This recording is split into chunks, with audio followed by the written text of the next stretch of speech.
ఇది మనం అడగాలి కృష్ణుణ్ణి. కృష్ణ, నీ కథ విన్నాం, మాకు నువ్వేమివ్వాలో తెలుసా? మా కన్ను తెరిచినప్పుడు నువ్వే కనపడాలి, మా కన్ను మూత పడిపోయినప్పుడు నిన్ను చూస్తూనే మూత పడిపోవాలి అని భాగవతం ప్రసంగాలు పూర్తవుతున్నప్పుడు ఎవరు అడుగుతారో వారందరికీ కృష్ణానుగ్రహము కలుగుతుంది. నిలబడి చదవడం, నిలబడి వినడం తప్పు. కాబట్టి కూర్చుని వినాలి, కూర్చుని చదవాలి. కాబట్టి నేను ఇప్పుడు చెప్తాను ఆ పద్యాన్ని.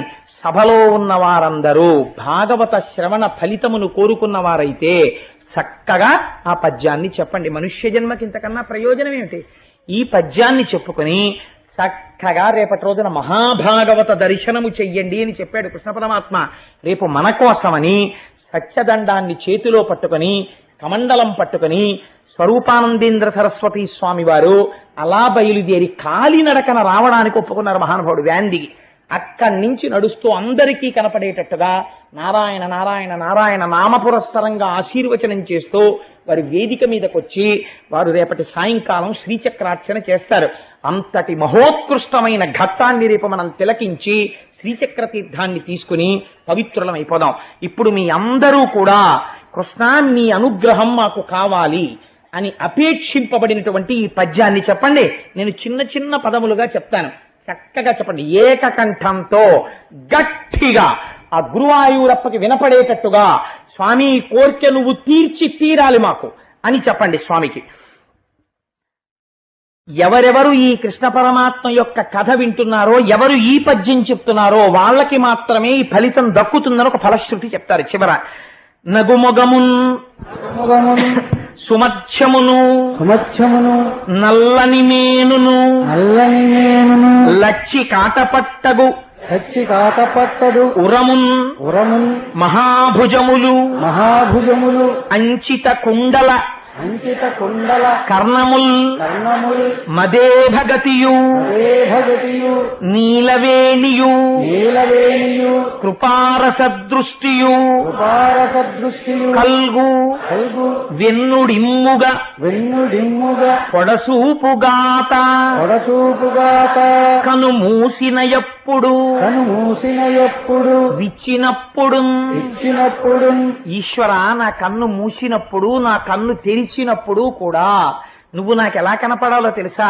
నవ్వుముఖమున్ వెరీ గుడ్ అనండి, తప్పులేదు. నవ్వు ముఖంతో, సుమధ్యమును సన్నటి నడుముతో, నల్లని మేనును నల్లటి శరీరంతో, లచ్చి కాటపట్టగు ఉరమున్ లక్ష్మీదేవి యొక్క స్థానమైనటువంటి వక్షస్థలంతో, మహాభుజములు మమ్మల్ని రక్షించగలిగినటువంటి భుజస్కంధములతో, అంచిత కుండల కర్ణముల్ కుండలములను దాల్చినటువంటి కర్ణయుగళితో, మదేభగతియు ఏనుగు యొక్క నడక వంటి నడకతో, నీలవేణియు నల్లటి వెంట్రుకలతో, కృపారస దృష్టియు కల్గు.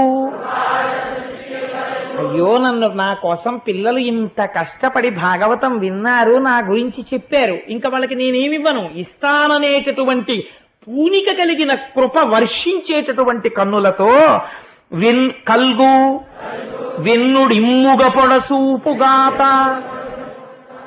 వెన్నుడంటే కృష్ణుడు, ఇమ్ముగా పొడసూపుగాత నాయందు అనుగ్రహించి నా కోరిక ఒకటి తీర్చుగాక.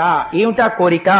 కను మూసిన ఎప్పుడు విచ్చినప్పుడు, అంటే నిద్రపోయినప్పుడు ఆయన అనుగ్రహమే మనం సమాధిగా అనుభవించాలి. కళ్ళు తెరుచుకుని ఉదయం లేచిన దగ్గర నుంచి కృష్ణుడే మనకి సారథి అయి నడిపించాలి. చిట్ట చివర అంత్యమునందు కన్ను మూత పడిపోయినప్పుడు ఆయనే అనుగ్రహించి కనపడి మోక్షం ఇవ్వాలి. వేరొకసారి నాకు జన్మ వద్దు స్వామి, నన్ను ఇలా అనుగ్రహించు అని గొప్ప పద్యాన్ని పోతన గారు మనకి భిక్ష పెట్టి పూర్తి చేస్తూ అంటారు. ఈ కథ విన్నను వ్రాసిన ప్రకటముగ లక్ష్మి యశము భాగ్యము కలుగున్ చేకుని ఆయువుగనుడై లోకములో నుండు నరుడు లోకులు పొగడన్. ఎవరైతే ఈ భాగవతంలో ఈ ఆఖ్యానమును వింటున్నారో, ఇది విన్నటువంటి వాళ్ళకి, ఇది వ్రాసినటువంటి వాళ్ళకి, వీళ్ళందరికీ కూడా లక్ష్మీదేవి యొక్క అనుగ్రహం కలుగుతుంది, సిరి సంపదలు కలుగుతాయి, ఆయుర్దాయం కలుగుతుంది, ఏమైనా ప్రమాదాలుంటే తప్పిపోతాయి. వాళ్ళ బ్రతికినటువంటి బ్రతుకు ఎలా ఉంటుందంటే లోకంలో ఉన్న వాళ్ళందరూ ఏమి మహానుభావుడండి, ఏమి మహానుభావుడండి అని ఆయనతో సంగమును, ఆయనతో బంధుత్వాన్ని, ఆయన్ని చూడాలని, ఆయన దగ్గర వినాలని, ఆయనతో కలిసి ఉండాలని కోరుకునేటట్టుగా జన్మ సార్థకత పొంది నడుస్తుంది. అటువంటి కీర్తిని కృష్ణ పరమాత్మ కటాక్షిస్తారు అని ఒక అద్భుతమైనటువంటి ఆఖ్యానముతో వాళ్ళ ఉపన్యాసాన్ని పూర్తి చేస్తున్నాను.